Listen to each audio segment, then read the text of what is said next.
Innovation Unplugged from the Alabama Community College System's Innovation Center takes you inside Alabama's workforce development. Join us for enlightening conversations with community leaders and industry experts showcasing experiences, addressing key issues, and celebrating successes in the workforce initiatives across the state. Welcome back to Innovation Unplugged. I'm Houston Blackwood, Workforce Director for the group. On my left is Matt Heaton. Matt, how you doing? I'm great. How are you?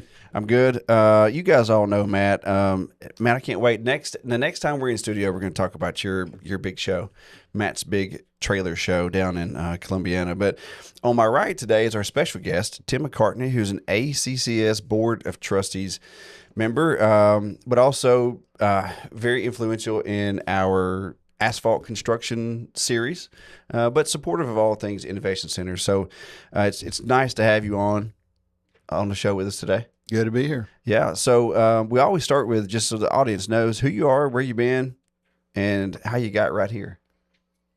Okay. Well, I drove down I-59. Okay, that's good. Yeah. Who I am and where I came from. Well, I'm Tim McCartney from Gadsden, Alabama, and I lived my whole career in the highway construction industry, family-owned business, started by my grandfather back in 1945. And directly after college, I went directly to work for the family business. However, I've been working there in summers since I turned 14.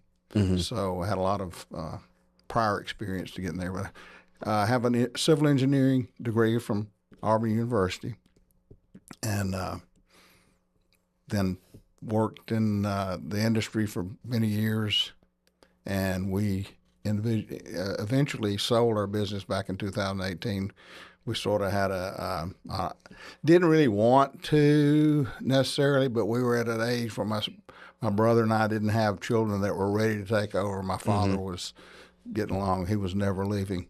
He was one of those that was going to work till he died, and just had a good opportunity and chose to do so. So, but I've maintained, I'm not working for money anymore. I'm just working to serve. Working for impact. Working for impact, that's right. Yeah, well, you've certainly been impactful to us since way back when. It's really cool that you grew up in a business, worked the business, like worked as a laborer, I'm sure, doing all the things, when you're a teenager. But then you actually ran it. What did that teach you about workforce, leadership, what it takes to actually make the day run?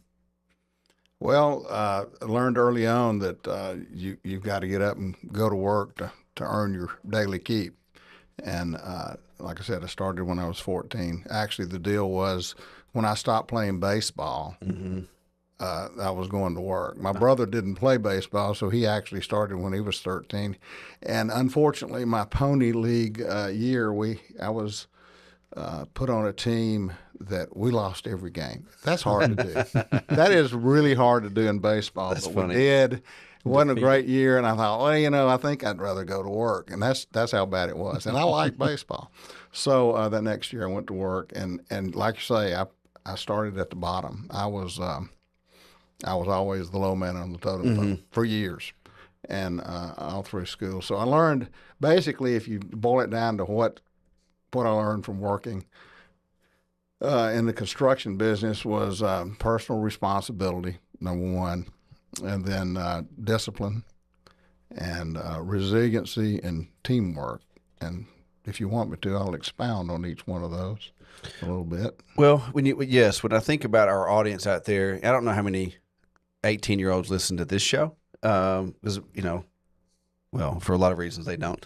We're probably too funny for them. So. Yes, that's right. We're cringe. But yeah, for sure. Like, because there are a lot of folks that do listen who are recovering from something, or second chance students. Right. And I know for a fact that those groups are listening. So dig into those four things just a little bit.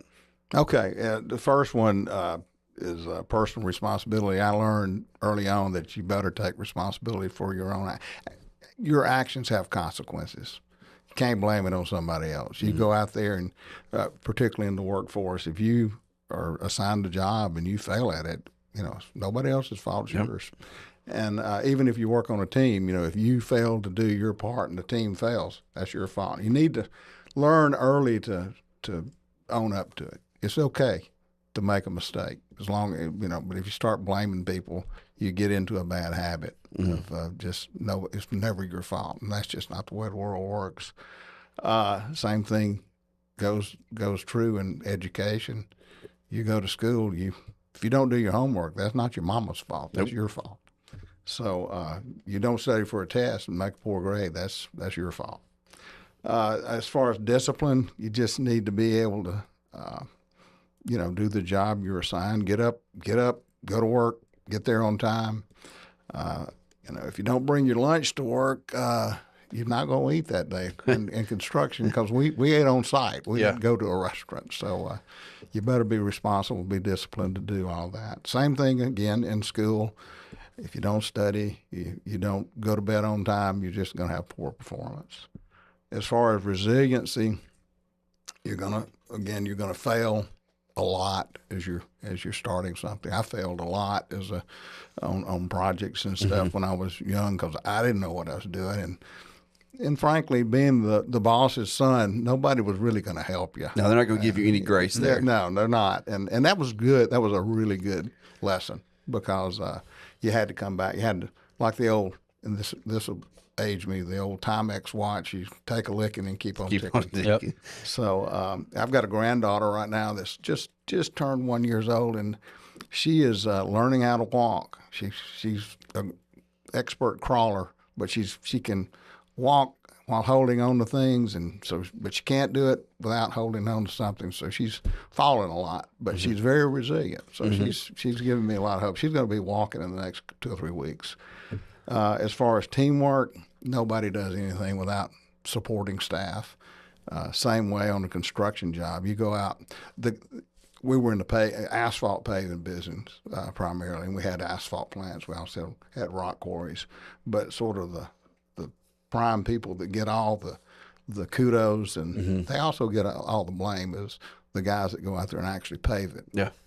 So you've got laborers, you've got skilled operators, you've got foremen, truck drivers. You got office staff behind all that, because they keep up with the cost, let you know whether you're behind or ahead on cost versus your estimated cost. All of that, human resources, it takes a team. It just takes a team. Same thing as you're growing up, going through education. You got your parents, who are usually your first and best teacher. But you've got your teachers, you've got the support staff at the schools, you even got your classmates that help you get through. So it's all a team.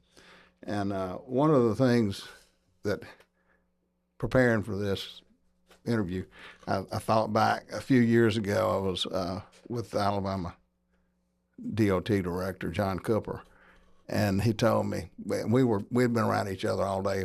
I think we were working on some legislation, but he told me, he said, "Tim, if you're ever walking across a hayfield and you come upon a turtle sitting on a fence post, you got to figure it didn't get there by itself." So the more I've thought about that, it's like, yeah, you're right. It's teamwork. So in all those years you worked as the young, family member in the job site, to owning it, running it, and now in what you see, have you seen like a generational or cultural shift in those things, responsibility, discipline, teamwork? And no, I think those are basic rules that apply to anything. I think I don't think there's been a shift as far as what those values stand for. Yeah, I think what I really meant is how people respond to those expectations. Oh, yeah. Yeah? Yeah. There was, for example, the term work-life balance. I'd never heard of that until I hired our first HR manager several years ago, and it was a young female, very bright young lady, and she started talking to me about work-life balance one day, and I said, "I don't really know what you're talking about." and she said, "Well, you got to have fun." And I said, "No, I was sort of raised that if you didn't work, you didn't have a life." So yeah, there's some new spins on it. Yeah, for sure. What would you say, like, all those things you learned, if you flash forward to now and all the roles and the impact you have in guiding insights, how did all of those things help you become the leader, impactful opportunity maker that you are today? Well, again, discipline, maybe number one, Mm-hmm. and competitiveness. That's one thing you learn in a family. I think you learn it in sports, you learn it in business, but family business, you certainly learn it because you've got siblings that you know, you love each other, but you're also rivals, and you want to you work hard to outdo one another. So that, and then it's important that you build a reputation that you're trustworthy and you'll do what you say. My grandfather, I was fortunate, real fortunate to have all four of my grandparents live long enough to where I got to know them all. Oh, wow. And they all had great workforce ethics and worked hard up until the day they died. And, you know, my grandfather was a guy, your word is your bond. Yeah. You don't hear that as much as you used to, but when I came into the industry, that was it. If you really did a lot of work based on the handshake. You say, I'm going to do, Matt, I'm going to do this, this, and this, and you did it. Yeah. Right. There was no question. Because if you didn't, your reputation certainly suffered, and people wouldn't do business with you. Yeah, I've seen that. Matt? Yeah, you touched on a little bit with your grandparents, but how did working alongside your father and your brother shape your leadership philosophy?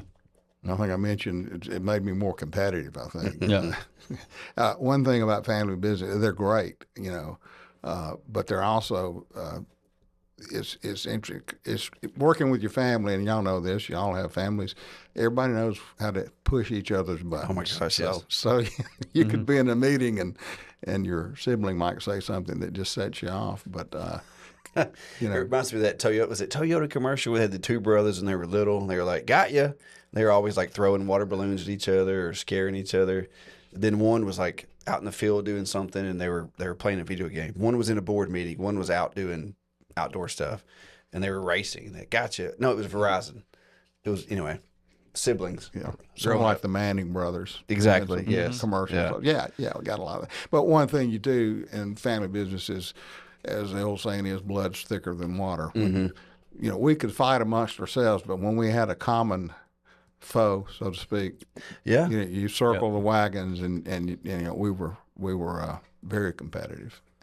So I learned that, and then again, resilience in construction. The type of construction we did a lot of governmental work, so those are all low bid contracts. So you turn in a lot of bids, you don't get them all. Yeah. Because basically, if you get them all, you're too low, and you go out of business. But you learn to take those, even though after you submit, you've worked real hard to put a bid together, and you lose. You say, well, the first thing highway contractor says, oh, he can't do it for that. There's no way they can do it cheaper. Well, they can. Yeah. And they do. And they do. So, you learn a lot like that. So that led you, a lot of those things led you to become, in some way, somehow part of the Alabama Workforce Council. So you were part of that when it started. Yes. Right? Tell us about that vision, because for most folks out there listening, if they're a college team, they probably know. But some of our folks are, you know, not part of the college system. They don't really understand how all that works. So give us a quick rundown of what the Alabama Workforce Council is and why it was actually created. Well, actually, it's what it was, because it no longer exists. Well, that's true, yes. So actually, before the Workforce Council was started, under Governor Riley, there was a program starting regional workforce councils, and we had originally 9 regions across the state, later consolidated into 7. But I was actually originally in that first group. I was asked, I don't know if y'all know Blaine Gallagher. Blaine used to be the House member from Etowah County, one of the House members from Etowah County, and Blaine asked me to serve on it. And I said, no, I haven't got time to do this. And this is just, you know, it was an election year, and I said, this is just a political ploy to show people that the government cares about workforce, and I ain't got time. And he said, no, just stay on. And if you don't like it, you can quit. Well, I stuck it out and stayed on, met a lot of people, learned a lot. But those original councils didn't have any teeth to them. They had no money. There was no money behind it. So we couldn't really do anything. And then later in 2015, maybe in 14, under Governor Bentley, the Alabama Workforce Council was started. And so I was asked to be on that. I think I was appointed by the Senate Pro Tem at that time, Dale Marsh. So it was started. I was on the original council, served as a committee chair, and basically the original vision of the Alabama Workforce Council was to create a business-led, data-driven workforce system across the state with intention of increasing our labor force participation rate, aligning education with industry needs and demands. I hate to use the word demand, but demand in a good sense, not that we're stomping on the table. Expanding credentials and career pathways for all of our citizens, and then strengthening our economic ability across the country, compete nationwide, which we have done. I want to give kudos to Governor Ivey and her staff. Greg Canfield did a terrific job as Commerce Director. So we did all that, and it's basically the foundational goal was to connect education to opportunities for all of our citizens. How did that morph into Governor Ivey's Success Plus? Was that because she mentioned, she brought that on board right about the time the regional workforce councils were beginning their transition to whatever they're not now. Right. Well, the Success Plus basically boiled down to we wanted to increase the industry recognized credentials and degrees and certificates for people across the state. And we set a goal in early 2018 to attain 500,000 degrees, certificates, credentials by the year 2025. So little did we know that a year and a half later we were going to have COVID, which put a clamp on a lot of things. But the good story is, even though that was a BHAG, as Tom Collins would say, I don't know if we can use the A word in here, but big, hairy, like goal. It was a BHAG for sure, because everybody was thinking 500,000. That's a big number. It was. I remember that. But we met it, and I think it was just a few hundred under, but rounding off, we got 500,000. By the spirit of the law, we made it. Yeah, absolutely, which was tremendous, and that's helped us state a lot. So the council, people don't understand, it's more of an advocacy group. We didn't have any real power other than the power of industry and saying we support this, and working with different department heads and all to try to shift our focus on demand versus, hey, we're going to think up something to teach people, and we don't care whether anybody needs it or not. Well, one thing they really did well in the North region, so, Ronnie Bowles. Oh, absolutely. Yeah. So, man, he was always busting my chops for the right reasons. Right. Asking the hard questions. Like, man, could you please stop asking me questions like that? I don't know. But what that council really did is it was so weird is that they approved for colleges to get grants. Right. From the system office money that the regional council approved through an application process, but those grants served so much leadership and like upskill, and in some cases like medication aid, CNA, some entry level jobs. That took people from like housekeeping or no job to like making $14-15 an hour, right? Which is a lot when you don't have a job, Absolutely. And so we served so many nursing homes and assisted livings and small mom and pop shops with leadership training, like especially conflict resolution and supervising your peers, right? Which was right. So that's a hard thing. Very important. But I would say like the regional councils are gone now, and part of the bigger, what's it called, Alabama Works, right? Or ish. It's the the labor department turned into the Department of Workforce. That's right. So. But they were very beneficial to my team at the time, so I would say that it was very good. Matt, Tim, is there one thing or maybe a few things that helped industry, education, and the government learn to collaborate more effectively? Well, the biggest thing is we met on a regular basis. You're talking about from the Workforce Council? Yes, sir. Okay. I became chair in 2018 and was chair until the end of the council in 2024. So the thing that I found that was most effective is we would meet quarterly, and we had a lot of government officials that would be at our meetings. And So bringing industry and government officials together to where they can have, you get to talk about your problems, and then government officials can hear from the industry side, here's how we think you need to do it.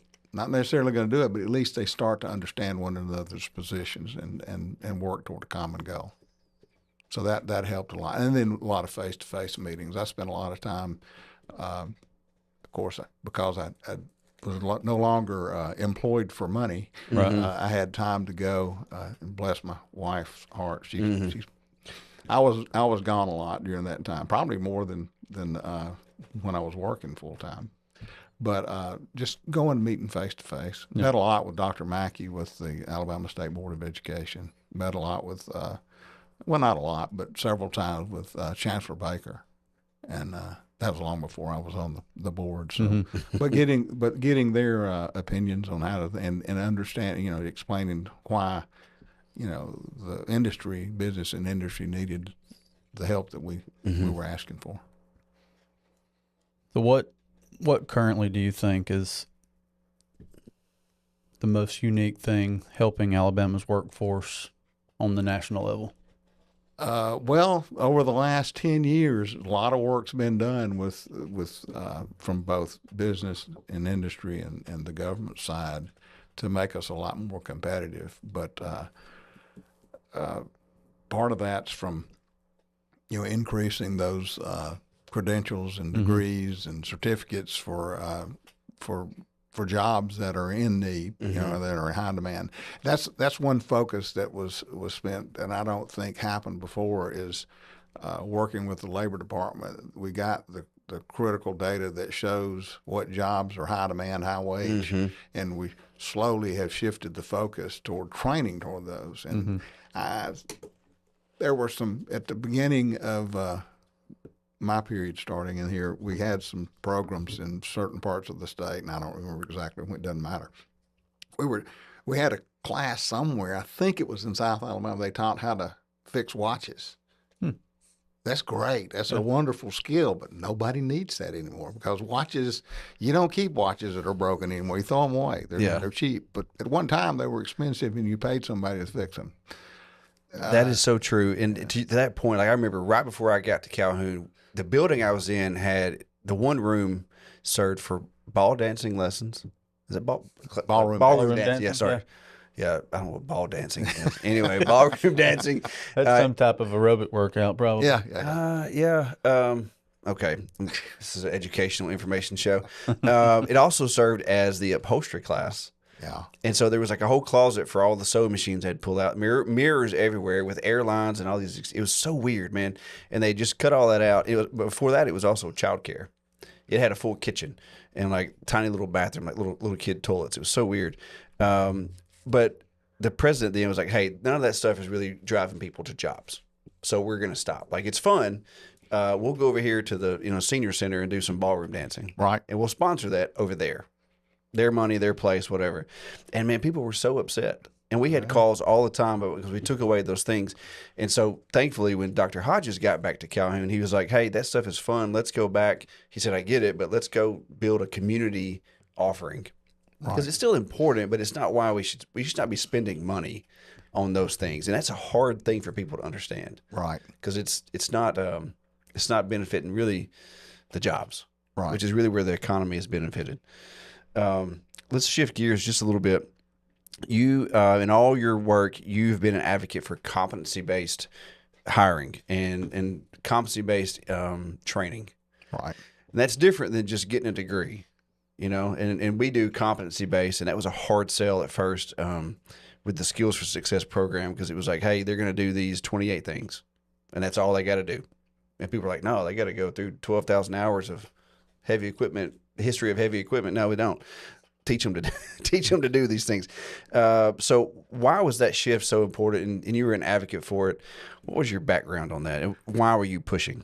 Well, my background, and I didn't really know what competency-based hiring was. That's one of those big 25-cent words that government uses. But basically, once I learned what it was, it's like, well, that's what we've been doing my whole career because in our business, we probably had 25% of the people in our company that had college degrees. Yeah. We didn't need college degrees. We needed people with skills out on the workforce that a lot of them learned from farms, from working on farms. Yep. And basically, and to give you a little background on history, construction companies, when the roads started being built and all, you started drawing from people on the farms because they had all sorts of skills. They knew how to do everything. Yep. And they had a great work ethic. And they wanted to get off the farm because construction work, as hard as it is easier than farm work. Yeah. And I've had enough working on the farm, doing hay and picking gardens and stuff. My grandparents is like, yeah, construction's probably a lot easier. You telling me, yeah. But anyway, I was pushing it because that's the way we did our business,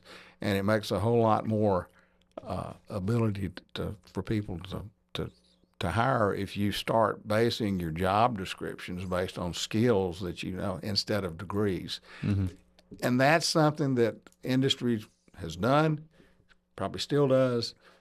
You'll write a job description that doesn't necessarily need a 4-year degree or even a 2-year degree, but they always put in there, prefer 4-year degree or prefer associate's degree. That's really not what you want. You want the person that has the skills to do the job you want done. So there's still a transition going on for HR managers to learn how to write a proper job description to get the skills you need. So.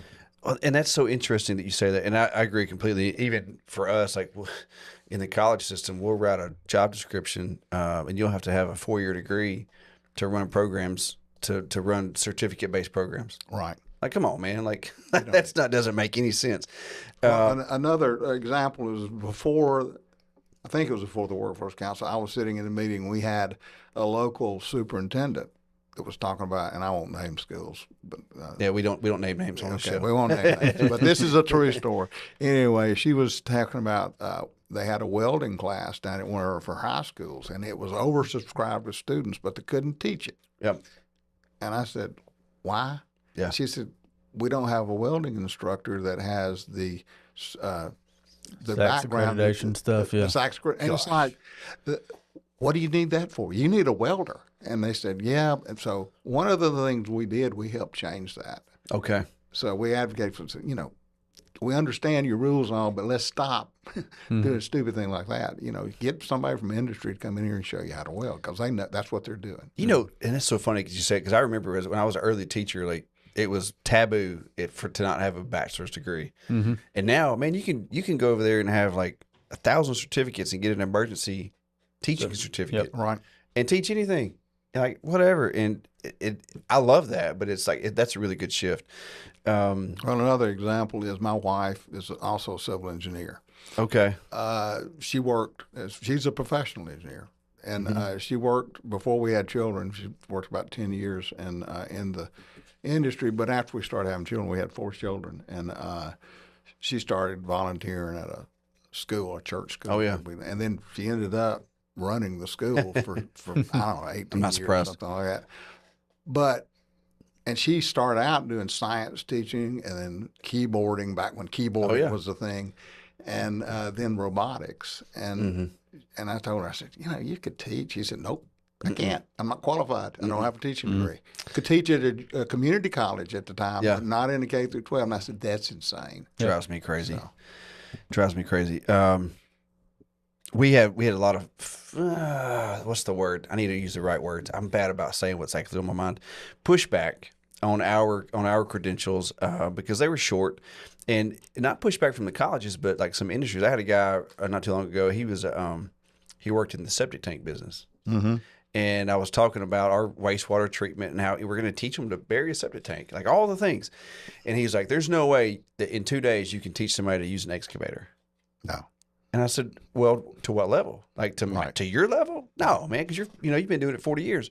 But can I teach them to run and dig a trench or dig a flat bottom trench that's 10 foot long? Sure.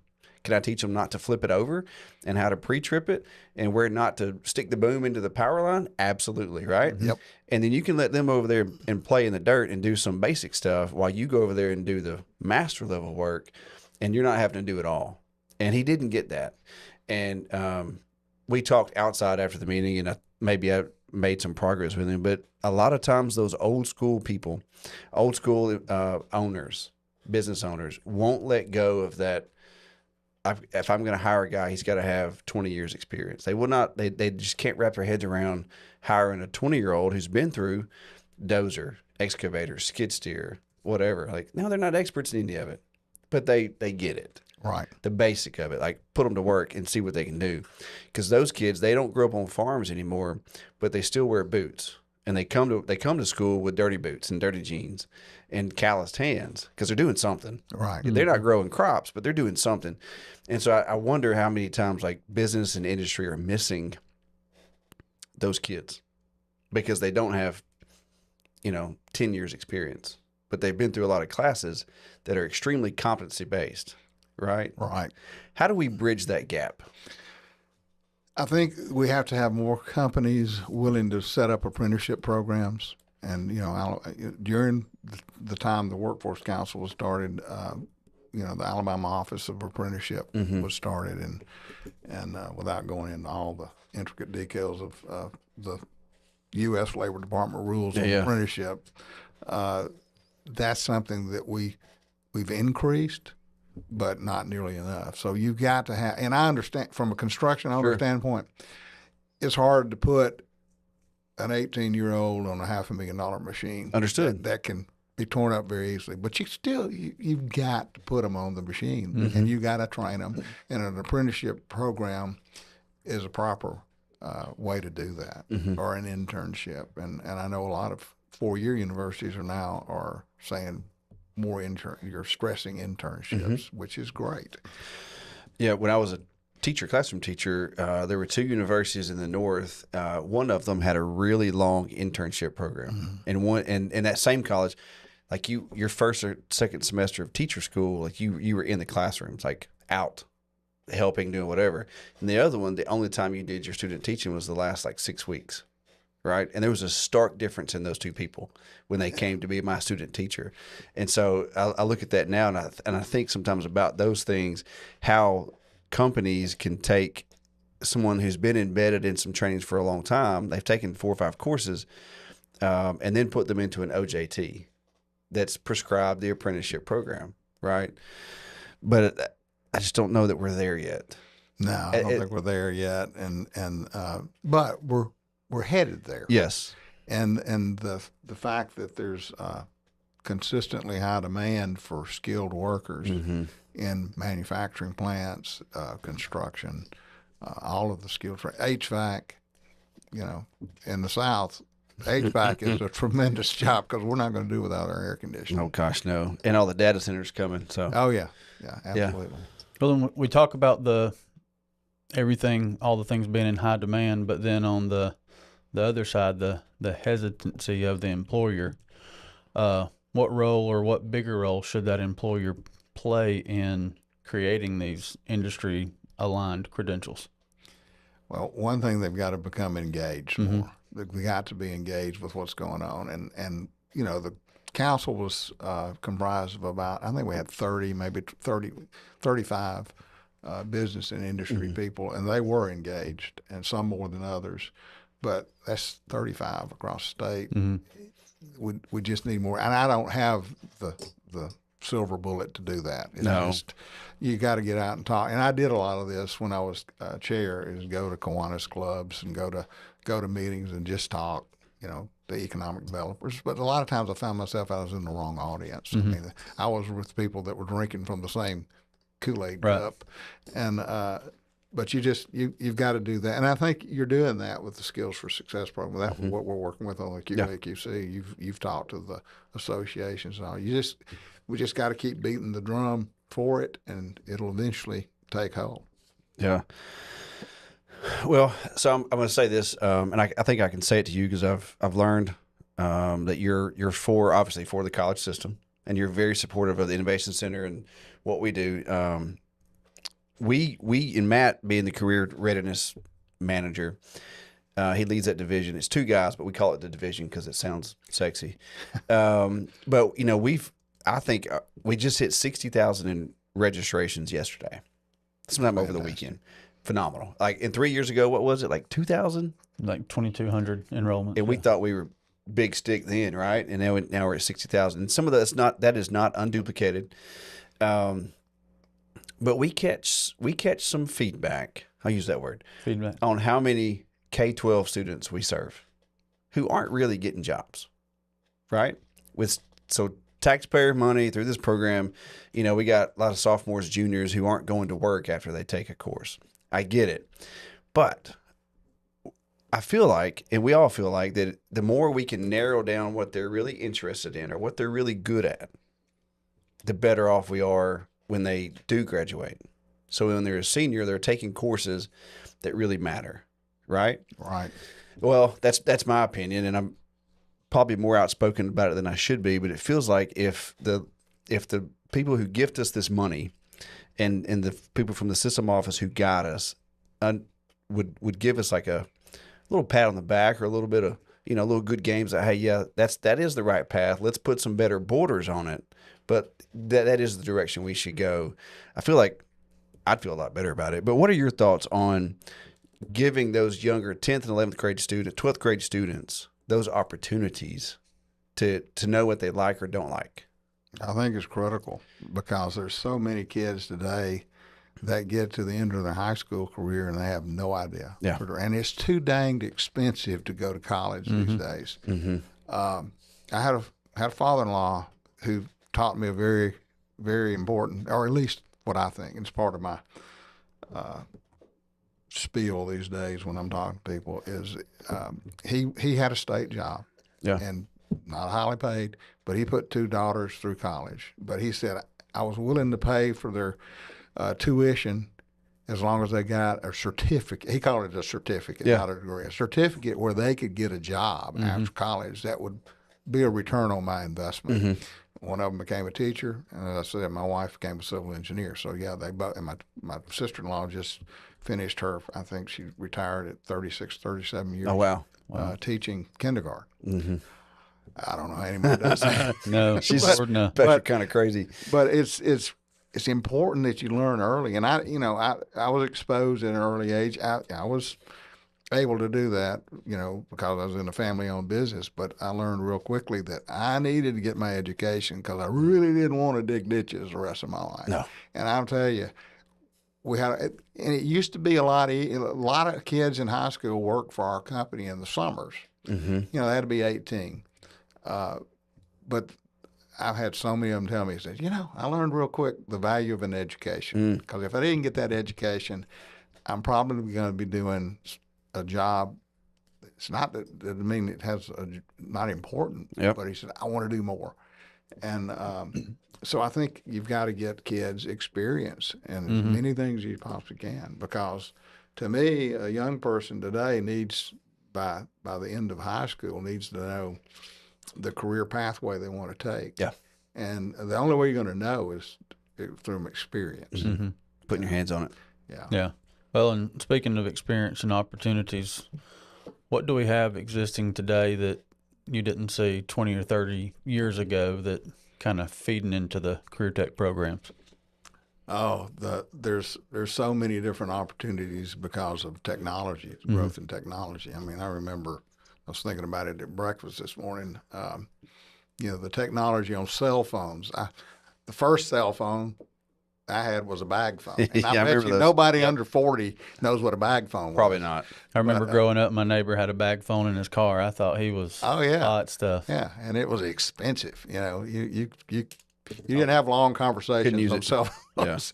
Yeah. And but technology has advanced so much, and it's allowed. In industry, you've replaced a lot of manual labor with machine labor. Mm-hmm. You still do the same. You furnish the same product, and then the teaching side, you've got equipment that you can train on in these, like in the community college, the Advanced Manufacturing Center, phenomenal equipment, up to date. But I've seen it progress technologically tremendously. My industry, construction industry, a lot of technology where it was all done by hand, and now you have like on grade control, you have laser ungraded grading. You used to need a motor grader operator had to be somebody that had a lot of hours training. You don't find people, like you were talking about before. You don't find anybody that has thousands of hours to be able to blue top a road. But you have laser equipment that replaces that lack of experience. Yeah. So you can put a newer operator on it, and so that's one thing that technology is advanced on. Now with AI, I know y'all talking about you're going to be interviewing some folks today on AI. I'm not one of these that thinks it's going to replace these jobs that we're talking about and the hands-on skills. It's going to help. It's going to assist. Mm-hmm. You're not going to replace plumbers and welders and HVAC folks. AI proof. Or road construction guys. You're going to make their lives a lot less labor intensive. It's going to be assisted, but I don't think you're going to replace it anytime soon. Yeah. The switch gears hard. We're getting kind of close to the end. Wow, that's cool. I know. Yeah. So we got a very big topic left, though. Just a couple of weeks ago, 3 weeks ago, we had our first asphalt lab technician pilot. That's near and dear to your heart. And actually, we're having the second one next week. So asphalt lab tech, I didn't really know what it meant. I went through the course, but I called it the gravel kitchen. Because we're like weighing and measuring and separating and all that and mixing up stuff. But why is that? You call it the quality assurance, quality control in your world, in the paving world. Why is that so important to get folks into that particular job?